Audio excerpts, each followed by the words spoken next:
My name is Jonathan Myers, pastor of a small church in a quiet town in Michigan. I dedicated my life to God and preached about love, mercy, and truth. But one day, when my heart stopped beating on the operating table, I realized that I didn't know anything. Darkness enveloped me, cold and bottomless. But it wasn't just darkness. It was a space beyond the edge, where time lost its meaning and thoughts became sounds. I couldn't scream. There was no voice to break through the void. And suddenly he appeared, not a man, not a myth, but something sacred and terrible at the same time. Jesus Christ. His face was both light and shadow, penetrating to the core. He didn't speak immediately. I just stared, as if seeing everything I was trying to hide, even from myself. "You're going after lies," he said at last, in a voice that wasn't loud, but shrill. "Not all who wear the crown truly rule." I didn't understand. I asked in silence. He showed me an image, a man in white, on a throne, speaking in the name of a saint, but his eyes were cold and empty. This was the current pope, but in his shadow were the shadows of others' darkness masquerading as light. "Don't listen to him. His words are a web in which souls are caught. The truth is beyond these walls. Follow me, not the man." My heart was pounding, but I couldn't look away. This experience wasn't just a vision, it was a mission, an etching in my soul that couldn't be erased. And when I woke up, surrounded by the noise of a hospital room, I knew I had to talk. Not to be famous, but to warn. The journey will be difficult, but the light behind the darkness is already waiting. When I opened my eyes in the hospital room, everything around me was both familiar and foreign. The white ceiling, the monotonous hum of machines, the faint smell of antiseptic, but there was still a trace of that other world in my mind. What I experienced wasn't just a dream or a hallucination. It was a call that haunted me. My hands were shaking as I tried to move them. The nurse's voice echoed far away, as if from another dimension. But I could still hear what he had said. "Don't listen to him." Words that broke the usual order of things.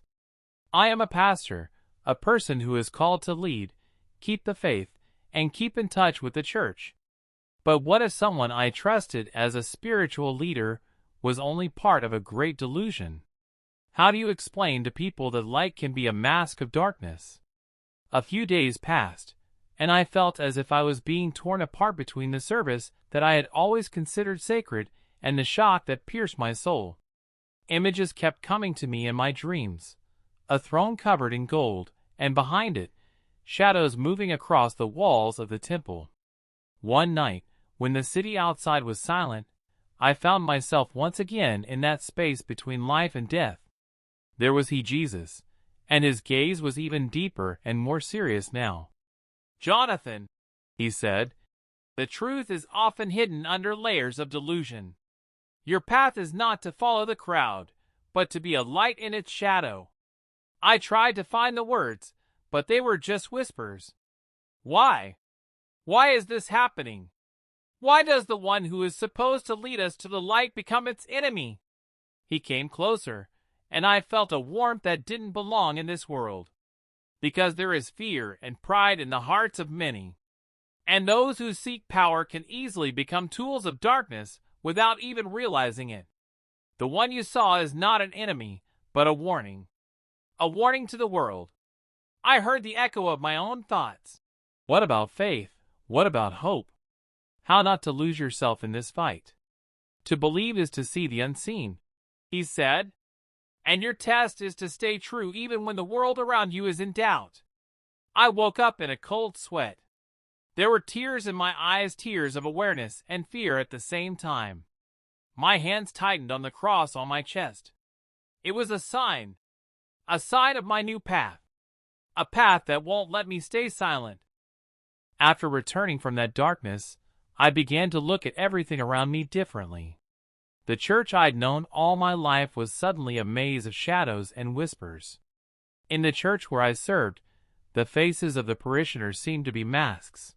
Some of them played a role, Others themselves became entangled in these roles. Every service was a challenge. I see how the words of prayer sound empty, like an echo in an empty hall.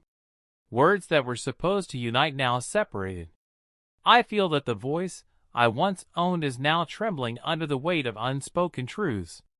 One day, after a sermon, a young woman came up to me with a frozen expression on her face. Her eyes seemed too mature for her age, as if she was carrying a weight of invisible fear. "Pastor," she said softly, "I'm afraid the church is lost. That the truth is just a game for those who want power." Her words echoed in my heart. I understood her fear, because that fear was now living in me. He was like a shadow following my every step. When I got home, I sat in silence for a long time, holding my head in my hands. Suddenly the room went dark, and I saw him, Jesus, but now his image seemed even more vivid and tangible. "Jonathan," he said, "you see the ghosts of faith. But remember, faith is not in masks and rituals, but in the sincerity of the heart." "But what about those who lead the lost?" I asked. "If their words are nothing but dust and emptiness?" He moved closer and touched my forehead. "Your path is the path of the sower. You will plant the seeds of truth in the stony ground. Many will reject them, but some will grow up." His words were both a prophecy and a challenge. I realized that the battle ahead of me was not with people, but with what was hidden in their hearts: fear, pride, blindness. The night brought peace, but also a persistent sense of impending storm. I knew the trials were just beginning, and the path of truth will be thorny and lonely. The days after that vision became a test of my faith and reason. Reality itself seemed to be bursting at the seams, and the world around me was filled with unknown shadows that I hadn't noticed before. Every look, every word, became like pieces of a puzzle that I couldn't put together. There were changes in the church, but not the changes I expected. Instead of unity and peace, there were whispers, suspicions, and internal disagreements. I've heard people secretly discuss the decisions that leaders make, decisions that increasingly went against what I taught and believed in. At one of the meetings of the church council, I first heard frank words that pierced me through and through. "We must support the Pope," the tired-eyed elder said, "even if his words are sometimes questionable. Unity is most important." I looked at them, and a storm raged inside me. Unity? For what price? Silence? Submission without questions? What happened to the true faith that asked us to seek and not be afraid of the truth? When I returned home, I carried with me a load of doubts and worries. In the quiet of my office, I went back to prayer, but the words wouldn't come.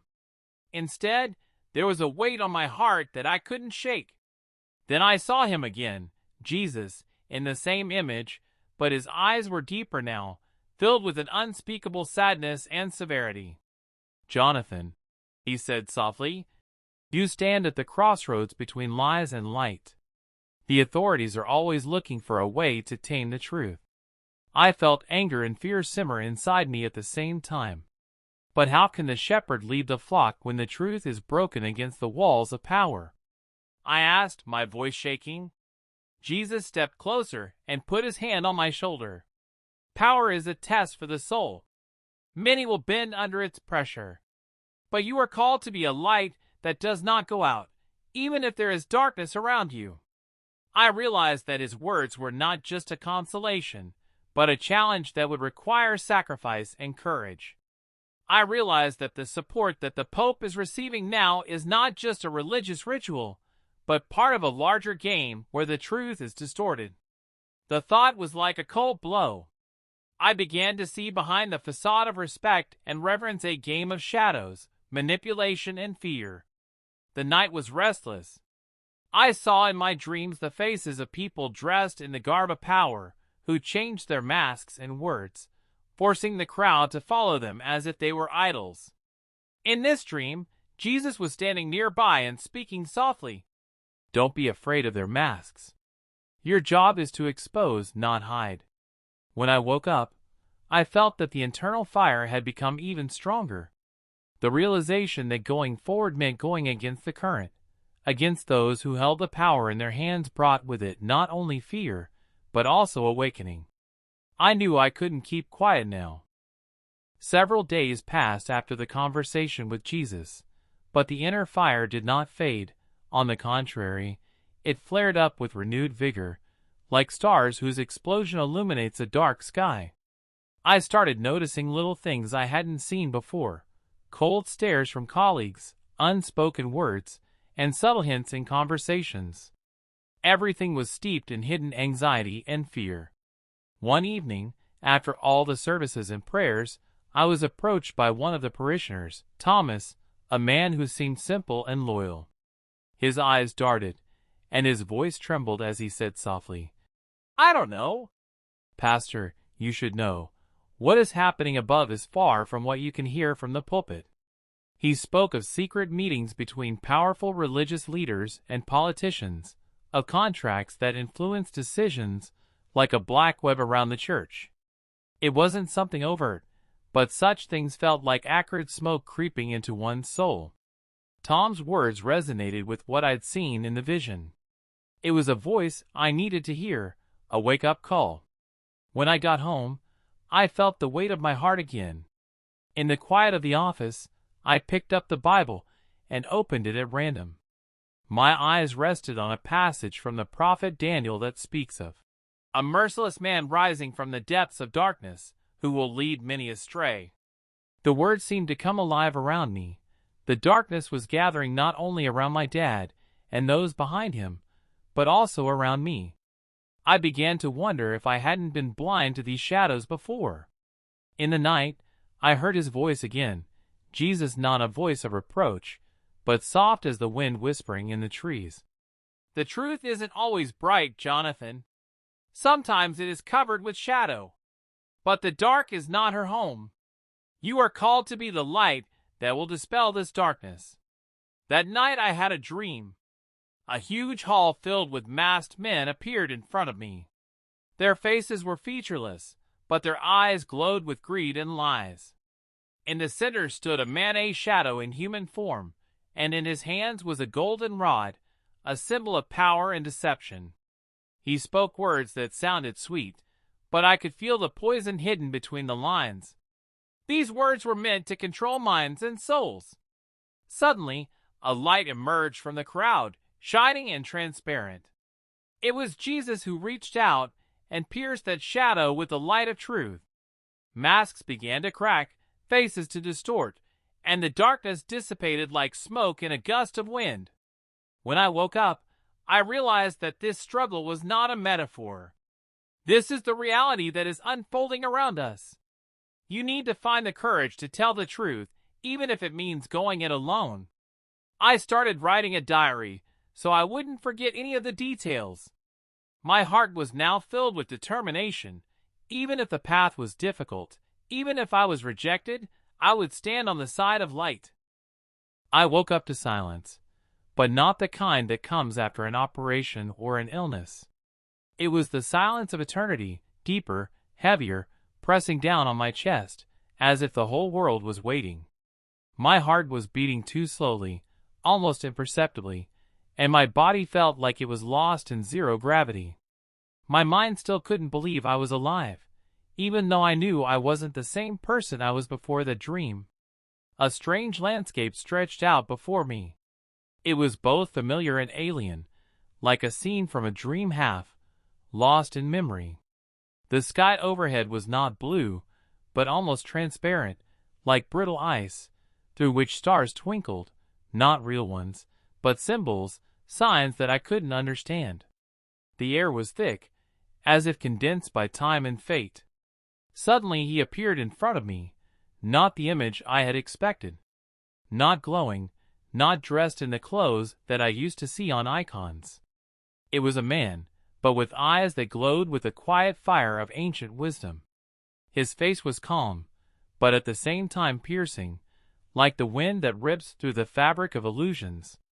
"I have come to show you the truth," he said, in a voice that rang not only in your ears, but in the very depths of your soul. I felt my body fill with fear mixed with a strange thrill. It was as if you were standing on the threshold of a great mystery and knew that what you learned would change everything. Who are you? I asked, even though I knew the answer. I am Jesus, the one who was, is, and will be.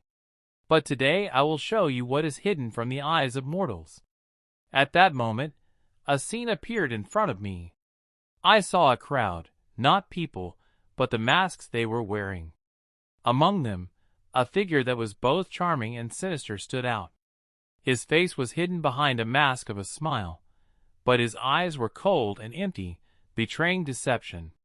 "That's him," said Jesus, "the Antichrist. Not just a person, but a symbol and personification of lies that harm the world. His strength lies in deception, in the ability to hide behind words and promises." I watched the figure move through the crowd, weaving thoughts and ideas that tore their souls apart. The earth itself seemed to be shaking from this deception, and there wasn't a single one who could resist. "But why?" I asked. "Why does the world allow this to exist?" Jesus looked at me sadly. "Because many people want to believe in lies. It is easier to live in an illusion than to face the truth. The Antichrist is a mirror, a reflection of what is in people's hearts. And when they choose him over me, the time will come for a great trial." I felt something inside me break down and reassemble at the same time, as if my entire previous view of life and faith was falling apart to give way to something deeper. "You will be a witness and a prophet," he continued. "Your path will be difficult. But remember, light always overcomes darkness, even if it seems otherwise." With that, he began to disappear into thin air, leaving me alone on the edge between the world of the living and those hidden behind the veil. I opened my eyes and realized that my life would never be the same again. I knew there was a lot of struggle ahead, but now I was ready to accept the truth, no matter how terrible it might be. The days after my return from that other space were like a blur. Reality seemed to waver, and every sound and word echoed inside me, which did not give rest. I couldn't forget his face, the one who called himself Jesus, and the sinister image of the Antichrist that was forever etched into my soul. One evening, when the city was in semi-darkness and the streets were empty, I went out on the porch of the house. The sky was heavy and covered with low clouds, but the dim lights of lanterns shone through them, like candles in a dark church of peace. I felt that the night brought not only silence, but also something more, a hidden voice calling me to answer. And then, in the dimness, I heard a whisper, not the voice of an ordinary person, but a whisper like the breath of wind sliding between old stones. The words were indistinct, but their meaning pierced me like needles. "The truth is hidden in the shadows." It sounded in the air. "What you saw is just the beginning." I froze. The shadows around them deepened, and shapes began to appear in them, ghostly, blurry, like reflections in muddy water. They were neither enemies nor friends. They were thoughts, doubts, and fears that lived on their own, independent of me. "Who are you?" I asked, even though I knew it was an unanswered question. "We are mirrors of your soul," Whisper said. "Every fear, every doubt, every hope that you hide. We are what you are afraid to admit." Suddenly, one of the shadows moved closer, taking on the shape of a woman. Her face was familiar. It was me, but I was tired and scared. She looked at me with eyes full of questions. "Why are you afraid?" "What is it?" she asked softly. "Why won't you accept what you see?" I couldn't answer. I was afraid. I was afraid that the truth would destroy everything I believed in. I was afraid that they wouldn't understand me. I was afraid of losing those who are dear to me. But the shadows smiled, not maliciously, but with understanding. "Fear is the door. You have to go through it. Otherwise, you will remain a prisoner of illusions." Suddenly, the air around me tightened, and I felt a flame ignite inside me, a flame that burned and cleansed at the same time. It was fear turned into power. "You're not alone," the whisper continued. "Many people see, but they don't dare speak. Your mission is to be a voice in this silence. Be prepared, because the battle is not only outside, but also inside." That night, for the first time, I realized that the struggle for truth is not only a struggle with external enemies, but also with my own shadows. And until I can come to terms with myself, no external victories will be real. As the first rays of dawn broke through the windows, the whisper subsided and the shadows faded. But I knew they would always be there, reminding me that true power is born in the dark. It was on that night that I decided that no amount of fear would stop me, because behind the fear there is always a light that I must carry on. The morning came heavy, as if the whole world was still waking up from the storm that had raged inside me during the night.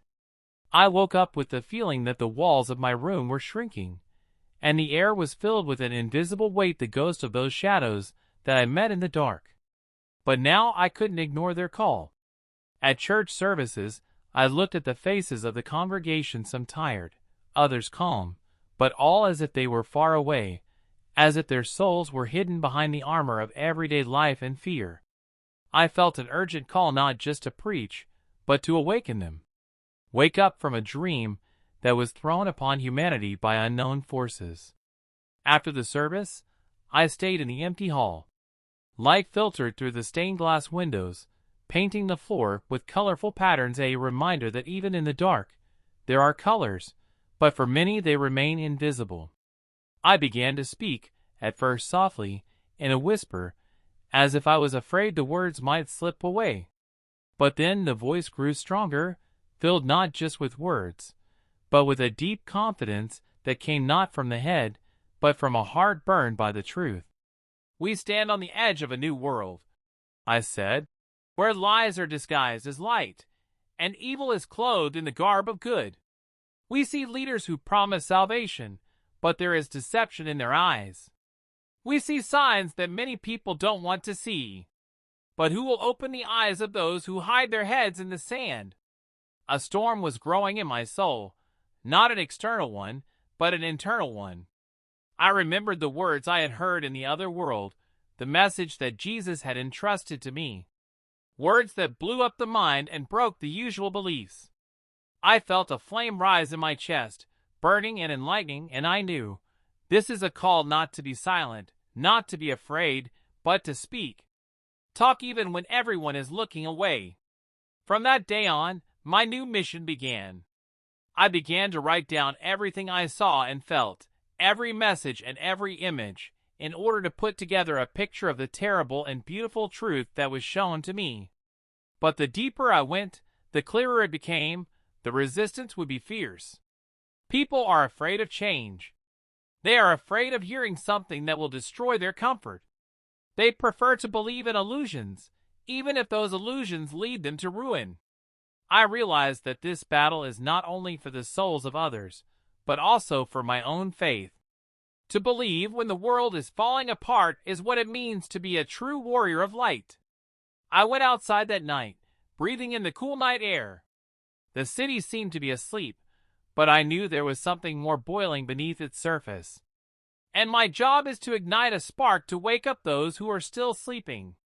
I looked up at the stars, and in their cold light I heard a small voice that sounded inside me. "Don't be afraid to go against the current. You are the one who brings light to darkness." With that, I felt ready for what lay ahead. Something great is beginning, and I have to be a part of it, even if the price is too high. Days, weeks, all mixed up in one heavy stream. My words fell like burning coals on the ice of indifference and doubt. The service, the meetings, the prayers, all this became a stage for internal strife, and I felt that not only my faith, but the entire church, was beginning to be covered by a shadow that many preferred not to notice. After another Sunday's service, I was approached by an old friend and colleague, Reverend James. His eyes, which normally shone with warmth and hope, now seemed dark and full of worry. Thomas, he said, barely audible, what if you're wrong? What if these visions are a trick of your tired mind? Maybe it's not from the Lord, but from the darkness that lures you astray? I looked into his eyes and saw the fear of the unknown gripping his heart. It was hard and painful for me, because this fear could make me lose something that is dear to both of us. James, I said quietly, if I'm wrong, may God judge me. But if I speak the truth, then to remain silent is to betray those who crave light in the dark. His face darkened, and he nodded and walked away, but I knew it wasn't just him who was beginning to have doubts. Soon changes began to take place in the church. Some of the congregants looked at me suspiciously, others simply walked away, not wanting to hear anything that might destroy their usual world. Behind their backs, they began to whisper that I was too radical, that my words were frightening and inappropriate. Each service turned into a test. It was necessary not only to speak, but also to see who was ready to accept the truth, and who would hide in the shadow of comfort and familiar dogmas. One sleepless night, I had a dream. Jesus stood in front of a huge temple, its walls covered with cracks and cobwebs, as if time and oblivion were eating it up from the inside. His eyes were sad, but full of determination. He looked directly at me and said, "There may be darkness inside the temple, Thomas, but your light is a spark that can purify and resurrect." When I woke up, I felt the weight of responsibility weighing down on my shoulders. I understood that the struggle for truth is not only an external confrontation, but also an internal battle with doubts, fears, and the desire to give up. Each new day brought temptations, tiredness, loneliness, unanswered questions. But at the same time, a fire was growing inside, which pushed us to go further. I began to pray even more forcefully, seeking wisdom and support in the scriptures, in the prayers, and in the heart of the Lord. I knew that the journey was hard, and the trials were not yet over. But I was ready. I am ready to stand up for the truth, even if it exposes all the weaknesses and leads to conflicts. Because in this shadow that hangs over the church, there is a light that cannot be extinguished. And I believe that this light will break through, liberate those who are lost, and bring hope to those who are ready to hear. The last month has been a battleground for me, where I fought not only with the world, but also with myself. Inside, emptiness and flames. Outside, there is silence and whispers of condemnation. People avoided my gaze as if I were wearing the mark of a curse. Even those who used to hug me after the service only nodded from afar, as if they were afraid that my faith was contagious. Still, I kept going, not out of stubbornness, because from the moment I died and saw him, there was no other way. One evening, when the church was already empty, I was left sitting alone in the hall. The benches, the stained glass windows, even the air, everything was foreign and familiar at the same time. I prayed without words. I simply inhaled his presence, as if hoping he would speak again. And he spoke. Not by voice, not by image. And silence. A sudden, deep, living silence that drowned out all the fears, all the wounds, all the regrets. And then I realized that everything that needed to be said had already been said. The point of my experience is not to convince anyone. It's not about destroying or proving. It's about becoming a sign, a guiding crack in the facade behind which lies rot. That same night, I had my final dream. I was standing in front of a huge throne carved out of black wood. A man in white was sitting on it. His face was perfectly symmetrical, beautiful, even kind. He held out his hand. "I'll give you everything. Respect, peace, answers. Just keep quiet." Behind him, the abyss yawned. And I knew it was him. The one the Lord warned you about. Not a beast with horns. And the one who speaks the truth without love, peace without freedom, light without source. False light. I turned away. And he saw Jesus. He didn't say anything. I just watched it. There was no anger in his eyes, only sadness and fire. And I knew the fight was over. I chose it. I woke up with my face wet with tears. In the morning, I went to the pulpit not for glory, not for triumph, and to say the last thing. I told him everything. How he died, who I saw, what I heard, and why silence is no longer possible. Some of them got up and left. Others were crying. One man came up after the service and said, "I do not know if all this is true, but I know it sounds like love." That was enough. A week later, I left the church. I gave it to a young pastor who still believed that the institute could be renewed. I wished him courage. And he left. Not into exile. And on the road. I'm a witness now. Without a title. Without a pulpit. But with a fire inside. I write, talk, and meet people who are willing to listen. There aren't many of them. But they are there. And I know that as long as the call is heard, as long as the truth is burning, as long as even one person decides to reject the light will not go out. And in this light, he always